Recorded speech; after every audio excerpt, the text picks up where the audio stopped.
Hello everyone, welcome back to सरकारी। So आज हम स्टार्ट करें क्लास 12 की macro economics NCERT and topic is national income accounting. तो इस टॉपिक पे आने से पहले जो बेसिक कॉन्सेप्ट्स है अगेन उसकी क्लैरिटी होना इम्पोर्टेंट है। So Adam Smith obviously is called the father of economics. So उन्होंने जो बुक लिखी that is titled as an inquiry into the nature and the cause of wealth of nation. So this is one factual information. So when we are talking about macro economics तो again कुछ general questions है जिनका हमें answer चाहिए while we are studying doing research and development as far as macro economics is concerned. तो first fundamental question is कि किसी particular economy में वेल्थ ऑफ नेशन कैसे जनरेट होती है, उसके पीछे क्या बैकग्राउंड है, क्या प्रोसेसेस फंक्शन कर रहे हैं।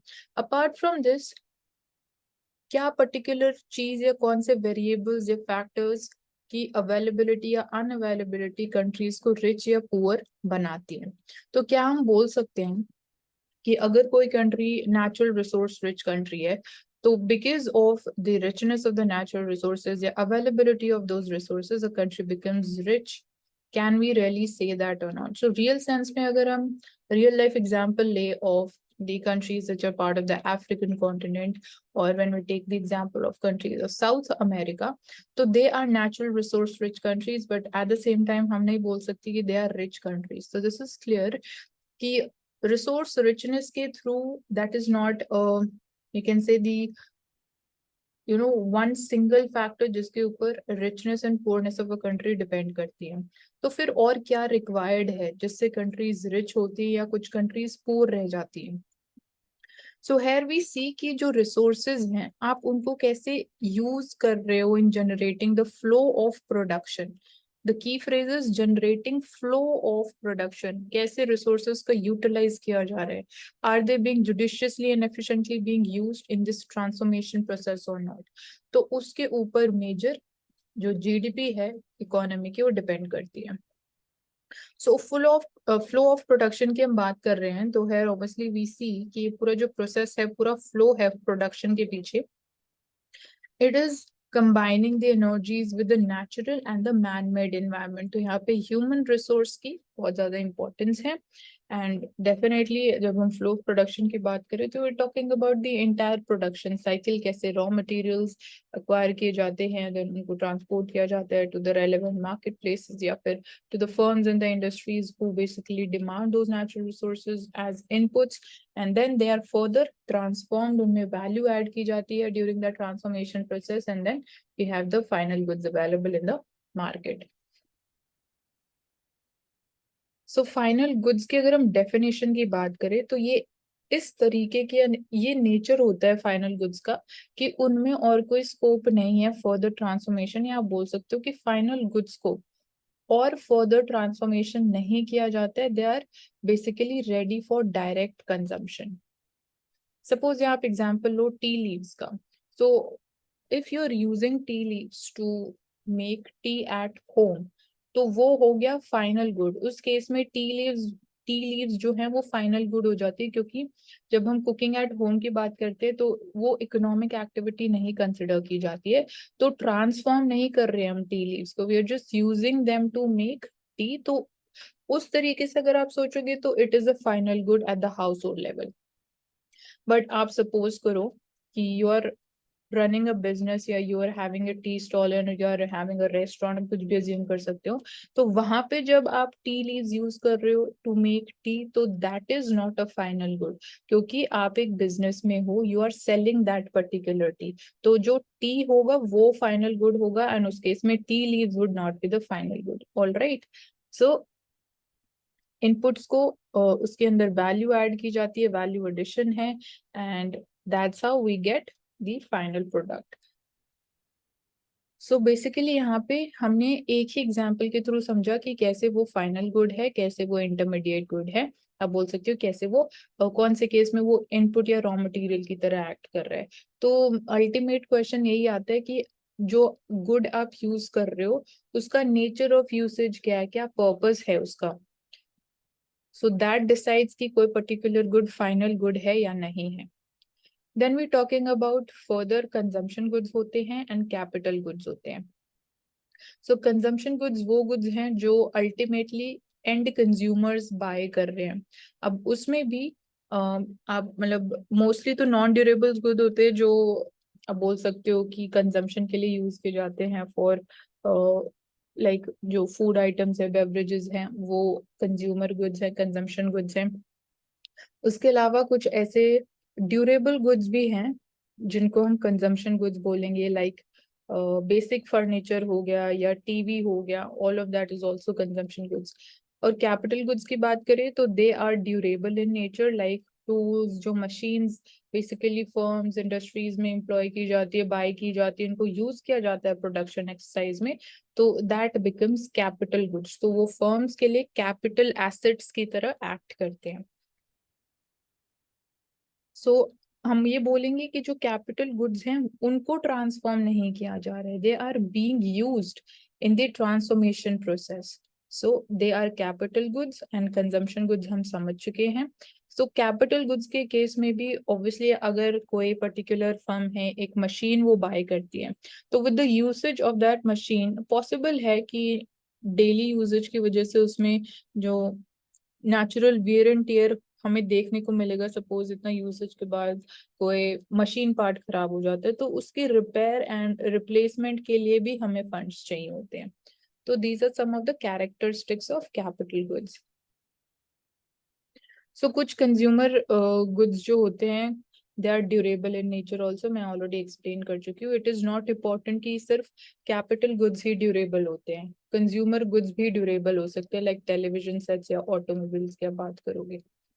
देन हम इंटरमीडिएट गुड्स की बात करेंगे। These are the third type of goods which are there. So large number of products हैं जो ना तो फाइनल कंजम्पशन के लिए यूज किए जा रहे हैं, ना ही वो कैपिटल गुड्स की फॉर्म में यूज किए जा रहे हैं। तो उन गुड्स को हम बोलते हैं इंटरमीडिएट गुड्स, जो basically they are used by the producers as material inputs. मतलब कि उनको हम ट्रांसफॉर्म कर रहे हैं to get the final goods. So वो होते हैं इंटरमीडिएट गुड्स। सो अगर हम बात करें कि कैसे हम पर्टिकुलर कंट्री का क्वांटिटेटिव मेजरमेंट करते हैं of aggregate level of final goods जो प्रोड्यूस किए जा रहे हैं किसी भी पर्टिकुलर इकोनॉमी में एक पर्टिकुलर टाइम पीरियड के दौरान, तो यहाँ पे आप देखोगे कि बहुत डाइवर्सिटी है गुड्स एंड सर्विसेज जो प्रोड्यूस किए जा रहे हैं। अगेन, जैसे आप किसी लिक्विड गुड की बात करोगे, मिल्क, तो दैट इज ऑब्वियसली आप उसको कैलकुलेट करोगे इन टर्म्स ऑफ लीटर्स। कुछ ऐसे गुड होंगे जो आप केजी में मेजर करोगे, तो वहां पे जो मेन प्रॉब्लम आती है, या कुछ ऐसे होंगे लाइक ऑटोमोबाइल्स की सेल कितनी हुई, तो वो फिक्स नंबर होगा। अब इतने सारे गुड्स हैं, आप टोटल कैसे निकालोगे, बिकॉज जो यूनिट है, बेसिक यूनिट है, वो हर एक गुड का अलग है। लाइक केजीज को आप लीटर्स में एंड नंबर्स को कैसे आप टोटल करोगे, उसका कोई सेंस नहीं बनेगा। तो उसके लिए जो हमारा कॉमन मेजरिंग रॉड है वो हम मनी यूज करते हैं। मतलब जितने भी गुड्स प्रोड्यूस किए जा रहे हैं पर्टिकुलर इकोनॉमी में, हम उनकी मनी टर्म्स में वैल्यू को ऐड करते हैं सो एज टू गेट कि कितना aggregate level of final goods produce किए जा रहे हैं in the economy. So sum total of उनकी मॉनेटरी वैल्यू की जाती है। एंड एक और इम्पॉर्टेंट चीज है कि हम यहाँ सिर्फ फाइनल आउटपुट जो है उसको कैलकुलेट करेंगे। जो इंटरमीडिएट गुड्स हम यूज कर रहे हैं उनकी मॉनेटरी वैल्यू को कैलकुलेट नहीं किया जाता है। क्यों नहीं किया जाता है? क्योंकि जब हम फाइनल आउटपुट की मॉनेटरी वैल्यू कैलकुलेट करते हैं तो इंटरमीडिएट गुड्स की वैल्यू उसी के अंदर इंक्लूडेड होती है। एंड अगर आप सेपरेटली इंटरमीडिएट गुड्स की भी वैल्यू ऐड करोगे तो that would lead to error of double counting. मतलब आप इंटरमीडिएट गुड्स की वैल्यू को दो बार काउंट कर रहे हो, एक वो पार्ट हो गई फाइनल गुड्स में और एक आप सेपरेटली उसको एज इंटरमीडिएट गुड्स की तरह आप यूज कर रहे हो। So that's why intermediate goods की वैल्यू को नहीं सेपरेटली ऐड किया जाता। अब एक बहुत इंपॉर्टेंट टॉपिक, अगेन बेसिक है but it is important for your understanding and clarity, कि स्टॉक्स एंड फ्लोज वेरिएबल्स जो होते हैं वो क्या है, इकोनॉमिक सेंस में हम बात कर रहे हैं, उनके बीच में डिफरेंस क्या है एंड क्या एग्जाम्पल्स हैं। तो सपोज हम किसी भी इंसान की एवरेज सैलरी कैलकुलेट कर रहे हैं and that comes out to be ₹10,000, and एक साइड हम बात कर रहे हैं आउटपुट ऑफ स्टील इंडस्ट्री। तो यहाँ पे स्टॉक्स एंड फ्लोज से ये दोनों चीजें कैसे रिलेटेड है? तो यहाँ पे हम बोलेंगे कि जो सैलरी है वो हम ओवर अ टाइम पीरियड बात कर रहे हैं कि इतने से इतने टाइम पीरियड। सपोज आप किसी की मंथली सैलरी की बात करोगे, किसी ईयरली सैलरी की आप बात करोगे, किसी की वीकली सैलरी की आप बात करोगे, तो ये होता है फ्लो। मतलब एक पर्टिकुलर टाइम पीरियड के दौरान की हम बात कर रहे हैं। और आप आउटपुट ऑफ स्टील की बात करोगे, किसी भी ऑब्वियसली स्टील इंडस्ट्री में ही स्टील को प्रोड्यूस किया जाएगा, तो आउटपुट ऑफ स्टील की जब हम बात करेंगे तो ये एक एट अ पर्टिकुलर टाइम पे कैलकुलेट करेगा, मतलब कि आज के टाइम में कितना स्टील आउटपुट प्रोड्यूस किया गया, या आज के टाइम में इंडिया की कितनी कैपेसिटी है ऑफ स्टील प्रोडक्शन, तो वो हो गया स्टॉक वेरिएबल। इसको और आगे क्लियरली समझते हैं कि inherent in all such statements एक डेफिनेट टाइम पीरियड के बेसिस पे इन दोनों के बीच में मेन डिफरेंस है। अदरवाइज अगर आप टाइम पीरियड एक्सक्लूड कर दोगे तो उसका कोई पॉइंट नहीं बचेगा, it would be irrelevant. So जो फ्लो है they occur in a period of time. Flow बोल रहा है कि दे आर फ्लो, मतलब एक लार्जर टाइम फ्रेम की हम बात कर रहे हैं। सपोज एनुअल प्रॉफिट्स, तो फ्लो यहाँ पे हम एनुअली प्रॉफिट्स की कैलकुलेशन की बात कर रहे हैं, कितना अर्न किया गया, आप एनुअल प्रोडक्शन की बात कर सकते हो। So they are defined over a period of time. और इन कॉन्ट्रास्ट जब हम कैपिटल गुड्स की या कंज्यूमर ड्यूरेबल्स की बात करते हैं तो these are examples of stocks. So stocks, they are defined at a particular point of time. So capital goods आपके पास आज के टाइम में कितने हैं, कितने पर्टिकुलर फर्म ने बाय करे, तो वो होगा आपका कैपिटल स्टॉक। हम ये टर्म जनरली यूज भी करते हैं, कैपिटल स्टॉक साथ में यूज की जाती है। एंड एक और सिंपल जनरल एग्जांपल है, although this is not related to economics. Suppose आप अज्यूम करो कि एक वाटर टैंक है, उसको हम फिल कर रहे हैं, एंड यहाँ पे वी कैन से कि जो water it is flowing into the tank from the tap per minute, मतलब पर मिनट की बात करें तो हम फ्लो वेरिएबल की बात कर रहे हैं। बट अगर हम ये बोले कि सुबह 10 बजे वाटर टैंक में कितना वॉल्यूम ऑफ वाटर था, तो वहां पे हम स्टॉक कॉन्सेप्ट की बात कर रहे हैं। तो किस तरीके से आप देख रहे हो, किस नजरिए से देख रहे हो, किस नजरिए से उसको अंडरस्टैंड करने की कोशिश कर रहे हो, तो that's how stock and flow की डेफिनेशन भी वो मतलब रेलेवेंस वहां पे उसी पर्टिकुलर टाइप या जो आपकी अंडरस्टैंडिंग है, जिस तरीके से आप समझने की कोशिश कर रहे हो, तो उसी तरीके से वो वेरी करेगी। Now coming back to our discussion, जब हम बात कर रहे थे मेजर ऑफ फाइनल आउटपुट, तो इस केस में capital goods they constitutes the gross investment of an economy. तो यहाँ हम इन्वेस्टमेंट की बात करें आगे, और प्रॉपर जो एक्चुअल सेंस में हम इन्वेस्टमेंट की बात करते हैं उसको समझेंगे, बट यहाँ पे we are just talking about gross investment. तो उस केस में हम कैपिटल गुड्स की बात करते हैं। तो कैपिटल गुड्स हमने देखा they go through the normal wear and tear, and suppose कोई मशीन पार्ट खराब हो जाता है या दे रिक्वायर ऑयलिंग पीरियोडिकली, तो ऑब्वियसली मेंटेनेंस एंड रिप्लेसमेंट के लिए भी कुछ फंड्स जाएंगे। तो इसको हम इकोनॉमिक्स में जो टर्म यूज करते हैं for this normal wear and tier, उसको हम बोलते हैं डेप्रिसिएशन। सो डेप्रिसिएशन कॉस्ट आप बात कर सकते हो when you talking about maintenance cost या replacement cost. So net investment अगर हमें कैलकुलेट करनी है, तो जो ये कॉस्ट जाती है for maintenance and replacement, this is not investment. तो नेट इन्वेस्टमेंट हो गया ग्रॉस इन्वेस्टमेंट माइनस जो डेप्रिसिएशन कॉस्ट जाएगी, तो उससे आपको अल्टीमेटली पता चलेगा कि नेट इन्वेस्टमेंट कितनी है। क्योंकि सपोज कोई मशीन पार्ट खराब हो गया, मशीन आपने पहले खरीद ली थी, अब उसमें आपको जस्ट न्यू मशीन पार्ट लगवाना है, तो वो आपकी इन्वेस्टमेंट का पार्ट नहीं है। आप मेंटेनेंस में जो पे कर रहे हो उसके थ्रू आप एक और न्यू मशीन नहीं बाय कर रहे हो, तो इसलिए आप ग्रॉस इन्वेस्टमेंट में से डेप्रिसिएशन को माइनस करोगे, you will get net investment. Now, when we're talking about output or the output of consumer goods and services and output of the capital goods, तो जो consumer goods हैं, they sustain the consumption of the entire population. Obviously, ये हो गया consumption वाला part. जो consumer goods हैं वो लोगों की कंजम्पशन नीड्स एंड डिमांड्स को सेटिस्फाई करते हैं। कैपिटल गुड्स जो हैं दे आर परचेज्ड या demanded by the business enterprises.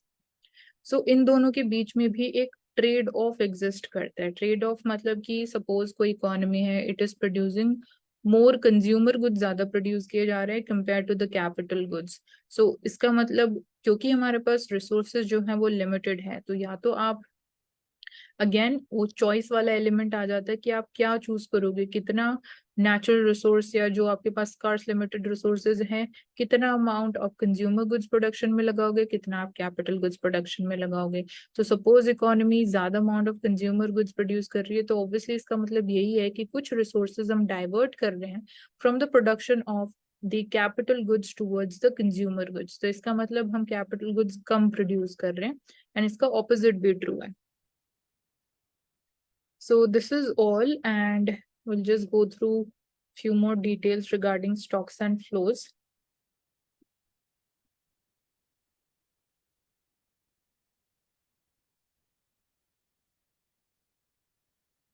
So basic जो मीनिंग डेफिनेशन है वो हम देख चुके हैं। टाइम में स्टॉक में कोई टाइम डायमेंशन नहीं है, मतलब वहां पे हम at a particular point of time की बात कर रहे हैं।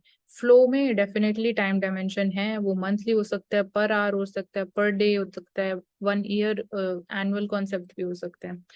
तो stock is static concept and flow जो है डायनामिक कॉन्सेप्ट है। एग्जाम्पल, स्टॉक का मतलब quantity of money, particular country या किसी इंडिविजुअल की कितनी वेल्थ है आज के टाइम में, तो वो हो गया स्टॉक। मतलब हम आज के टाइम की बात कर रहे हैं, सिंगल टाइम पीरियड की बात कर रहे हैं।